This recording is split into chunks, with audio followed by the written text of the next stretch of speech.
Bonjour et bienvenue dans cette capsule où nous allons parler aujourd'hui de ce qui fait la couleur des objets. Le monde qui nous entoure est fait de couleurs, que ce soit dans le domaine des arts culinaires ou de la peinture, les couleurs sont de partout. Mais qu'est-ce qui fait la couleur des différents objets? Avant d'aborder cette partie, faisons un petit retour en arrière. Déjà, dans les temps préhistoriques, on retrouvait des peintures rupestres avec différentes couleurs. Ces couleurs étaient obtenues à partir de ce qu'on appelle des ocres, ces poudres qui étaient extraites de différentes carrières, comme ici la carrière de Roussillon. Ces ocres, en fonction de leur teinte, servaient à faire des peintures, mais également, par exemple, à améliorer l'étanchéité de certains caoutchoucs. C'est ce qui explique que les premières chambres à air ou les premières roues étaient colorées avec des teintes rouges. C'est un petit peu comme ces couvercles, ces caoutchoucs que l'on retrouve sur les couvercles de certains pots de confiture. Un peu plus tard, grâce à l'apparition de nouvelles techniques d'extraction, les hommes ont réussi à se servir de substances naturelles, de substances végétales pour obtenir des pigments et différentes teintures qui servaient par exemple aux vêtements. Ici, vous retrouvez l'exemple de l'indigo dont on extrait une poudre bleutée qui est à l'origine de la coloration de vos jeans. Toujours dans les espèces naturelles qui permettent d'obtenir ces si jolies teintes si appétissantes comme par exemple ici le rouge, de certains bonbons ou de certains rouges à lèvres, sachez que cette teinte rouge est obtenue à partir de ces charmantes petites bestioles qu'on appelle des cochenilles. Je suis d'accord avec vous, des fois on préfère ne pas savoir. Vous l'avez vu, vous l'avez deviné, la couleur est de partout, dans la peinture, dans l'alimentation, ces couleurs qui enchantent vos textiles et ces couleurs qu'on retrouve bien sûr pour le meilleur et parfois aussi pour le pire. Parmi ces espèces qui colorent les objets de votre quotidien, on retrouve principalement deux familles, les colorants et les pigments. Mais qu'est-ce qui différencie un colorant d'un pigment? Eh bien, par définition, les pigments, comme par ici l'indigo, si on en prend une petite quantité, qu'on la met dans un tube à essai, on observe que celui-ci ne se dissout pas à l'intérieur du solvant, de l'eau ici, et reste en suspension à l'intérieur. En revanche, les colorants, par définition, eux sont solubles, ils vont se dissoudre dans le solvant. C'est cette petite particularité qui nous permet de distinguer les colorants et les pigments. Les pigments sont insolubles dans le milieu qu'ils colorent, alors que les colorants, eux, sont solubles dans ce milieu. Vous vous demandez certainement qu'est-ce qui influence la couleur des espèces chimiques. D'abord, leur nature. On reconnaît très bien que le charbon, le carbone, n'a pas la même couleur que le cuivre, qui ici est rouge, mais qui peut être bleuté en solution. La température également va avoir une influence sur la couleur des objets.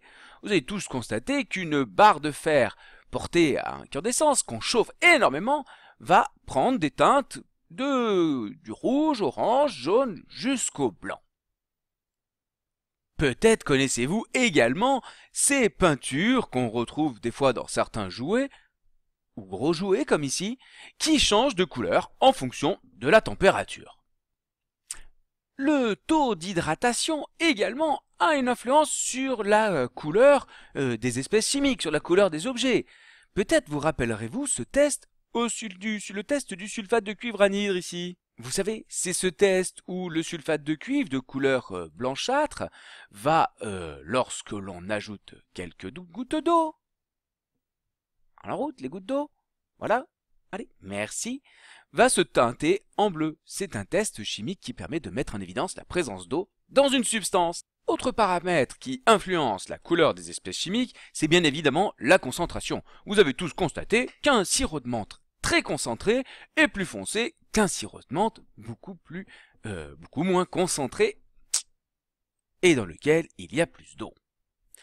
Dernier paramètre, le pH. Vous avez tous utilisé ce genre de petit appareil dont la couleur change en fonction du pH. Mais il n'y a pas que le papier pH. voici une autre expérience qui vous intéressera certainement. Saviez-vous qu'en faisant cuire du chou rouge dans de l'eau, on obtient un jus violet foncé, comme ceci, qui va contenir des molécules dites anthocyanes. Ces molécules anthocyanes ont la particularité de changer de couleur en fonction du pH. Voici ici différents tubes à essai dans lesquels on a introduit du jus de chou rouge. On introduit d'abord des bases de concentration différentes et on observe que la teinte passe du jaune au vert. Ensuite, de l'autre côté de notre échelle de teinte, on introduit des espèces acides qui, elles, ont la particularité de teinter en rouge le jus de chou rouge.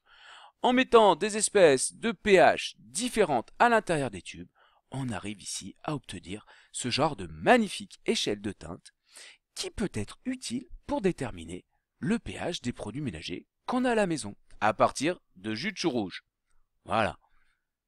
Magnifique, non ? Ces différents paramètres, ces différents facteurs qui influencent la couleur des objets sont particulièrement intéressants pour ce qui concerne la conservation des œuvres d'art. La luminosité, nous n'en avons pas parlé, mais vous avez déjà remarqué qu'un objet, les objets se décolorent en fonction de la lumière. Une trop forte luminosité va avoir tendance dans le temps à dénaturer la couleur des objets. Et c'est quelque chose dont il faut être très vigilant pour conserver les peintures, certaines œuvres d'art. Ces paramètres comme l'humidité, la nature de l'air ambiant sont très souvent destructeurs pour les œuvres d'art. Et c'est pour cela que certaines peintures rupestres ou certaines grottes, comme la grotte Chauvet, ne se visitent pas et que vous visitez sur place seulement des répliques. Et oui, ces différentes œuvres qui ont traversé les âges pourraient être dénaturées par la présence d'un public trop nombreux. Et la structure, la température, le taux d'hydrométrie de la grotte, si elle venait à varier trop rapidement à cause des visiteurs, pourrait dénaturer les peintures rupestres et de cette manière, les personnes les générations futures ne pourraient pas profiter de ce spectacle. Voilà, j'espère que cette petite capsule vous aura permis d'en savoir plus sur les paramètres qui influencent la couleur des objets. N'oubliez pas de compléter votre questionnaire en ligne et moi je vous dis à plus en classe!